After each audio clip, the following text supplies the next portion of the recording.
My name is Alan Pitt. I'm a neuroradiologist at the Barrow Institute, and I'd like to talk a little bit about finding a job when you're done. The transition from trainee to radiologist can be difficult. Some of this requires skills that aren't often talked about during training. We, just as an aside, we run a very robust fellowship. It's one of the most competitive in the country in Phoenix, Arizona. It is housed at the largest hospital in the U.S. for neurosurgery. Our fellows go to both academic and private practice.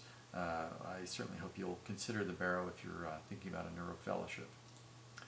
Really, there are four choices when you're finished.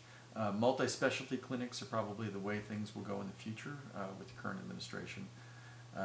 These are certainly in the Midwest, not commonly out west, but salaried position for radiologists. Doc in the Box or Nighthawk, I don't really think of this as a viable long-term alternative for recent trainees, but it's certainly gaining popularity. Academic medicine seems to be overlooked. People look at it as a position that requires research. I see it as a position that offers an opportunity to do your subspecialty as well as mentor the radiologists for the future. Research requirements have diminished. Private practice is what I'll focus on, since the majority of folks do go into private practice. And really, we're going to talk about getting a job and keeping a job. So really, getting a job. The biggest mistake I see our fellows do is that they're not proactive enough. When you're entering the job market, it is not like training. You need to send a CV, call a group, and then call them again. They want to hear that you're interested, so be proactive. Your first interview with a group is like a first date. It's really not a time to talk about money or other specifics. They want to get to know you, and you should really want to get to know them. You're going to spend more time with your future group than you do with your family. So it's a time to really get to know them. Often, if it's a serious job offer, there'll be a second interview where the spouse is invited. Do your homework. Check a group out really well. Check their CVs. It's not what you know, but who you know. You want to see where they're from, where they trained, and perhaps you know somebody who knows them. In fact, my first job was largely through networking. You want to be able to talk to former radiologists. Why'd you leave the group? Was there anything wrong? Was it for family issues? If they won't let you talk to former radiologists, it should be a red flag to you.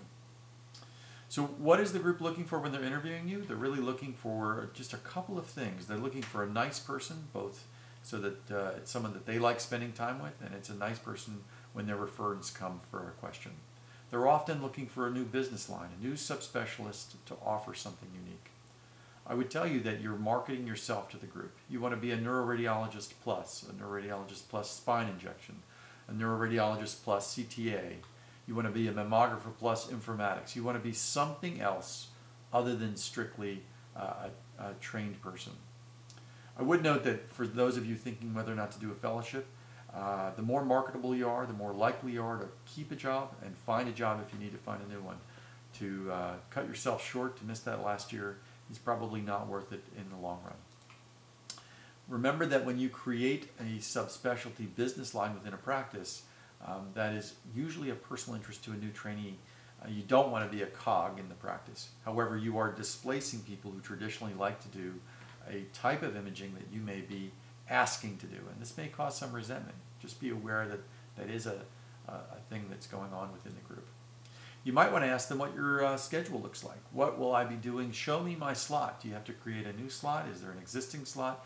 This will give you some idea of what your day will be like. It also may force the group to think about where they're going to plug you in their practice. If they don't have a slot that looks good to you, there's going to have to be changes made, and that often causes some stress and tension within the group. What are they offering? So some of the things you might want to talk about. Well, first, your salary certainly gets the most press, but it's the least important, least relevant thing. You can't get rich on your first year's salary. To retire, you're going to need sustained income over time. Years to partner is related to how good the job is. The longer the years to partner, usually the longer the job. They can demand that of the marketplace. 1 year to partner usually is a job that is not well looked upon by others. Are they offering you subspecialization? Technical revenue I'll talk about, and then the non-compete. Usually non-enforceable, the non-compete, but you certainly don't want to leave a group and be sued by a lot of radiologists who have a lot more money than you if you have to stay in the area. What should you ask about? Well, one thing to ask about is, how soon do I have a voice? How soon do I have a vote in the group? Any group that does not offer you a voice in that group soon after joining should be looked upon with skepticism. Some groups may leave you out for 2 years. I would not look to a group that leaves you out of a major voice in their group for a long period of time. Retirement, if you work for a group before July 1, you can often be vested in retirement 6 months earlier. That may mean $15,000 to $20,000 in deferred income. And tail insurance is something that, unfortunately, if you leave the group, you'll be required to get. This can be quite expensive. $30,000 would not be inconceivable. You might want to ask to split it if the job does not work out, rather than subsume that full amount. Imaging centers are something that people were often offered as kind of a hook to get people to join. You get to buy into the technical revenue stream. Many residents don't realize that 80% of any charge for a procedure is for technical revenue, 20% for pro fees. The owner of the technical revenue stream often makes considerably more income. Many private practice groups have a considerable kicker, a considerable second revenue stream out of the technical revenue.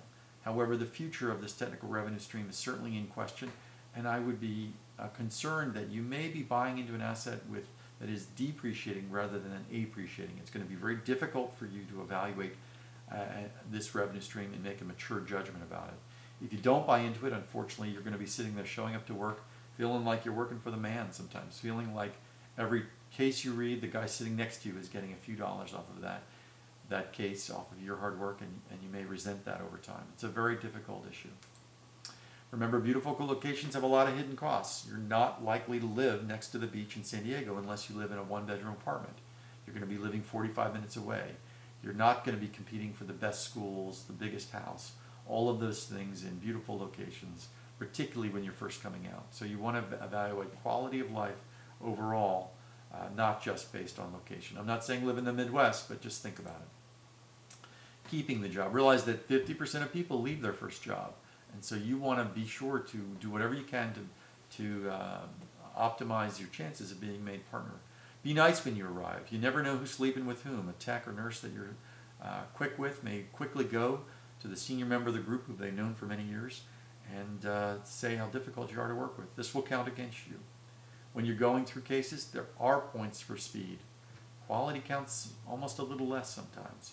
A group does not want someone who's slow, who doesn't get through the cases. These are some percentages from a practice that I had been a member of. And you can see that callbacks count. If you call back a patient, there's a referent who's going to be annoyed that they have to deal with this patient who's concerned. Why are you calling back my patient? Callbacks will actually count against you. The vote for a group will often be timed over a period of years. They'll tell you it's a simple or supermajority. Really what it is how well does everyone like you? If one person in that group doesn't like you, they may lobby strongly against you and sway the rest of the group. Nobody likes to have partners who are going to be fighting for years with each other. So you want to do everything you can to optimize that vote. Who's the hardest working person in a department? Well, I often think that everybody believes that they're the hardest working person in the department. You could call it the paperclip game in radiology. Almost everybody thinks that they're doing more than the other person, that they're actually carrying more weight. Some people would say that radiologists used to count paperclip. How many cases did the guy before me read? Because they want it even. This is a hidden but big issue in radiology. And you want to be aware that everyone else thinks that they're actually working harder than you are. This is something just to be cognizant of. This is something that we're actually inbred. This sense of fairness is inbred from primates through humans, and they can do sociological studies. This is particularly apparent, though, in radiology, where we often follow each other, and there's a volume of work that we're being weighed against. Please remember that no decision is final. Half of radiologists will leave one practice for another. The big issue I think most residents struggle with is this issue of technical revenue. This can be offered as a plum, but may be very difficult for you to fully evaluate. Good luck with decision making, and hope things work well. If you're considering neuroradiology, please give Vero a look. Thank you very much.